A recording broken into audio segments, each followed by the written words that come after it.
Hi, and welcome to Toning a Cable. We're going to tone out this cable today as if it were a jack at a desk and we didn't know which label was on it. We didn't know where it went to at the patch panel because there's no label on it. So what we'll start with is we'll get our tone generator. So tone generator. And we're going to go ahead and place it on tone. So that tone will start coming through the generator. We're going to plug it into the jack.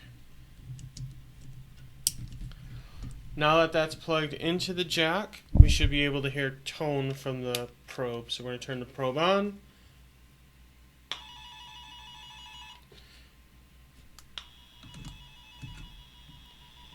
And you hear it on the cable.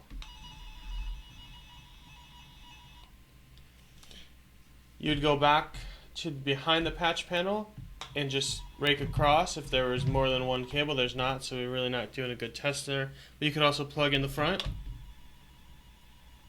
and you hear the tone off of that as well. So that is the basics of toning out a cable if there's a problem, so you know where it's punched down at. The next test to troubleshoot would be testing the cable with a cable tester if there's a problem. So thanks for watching. We'll see you in the next video.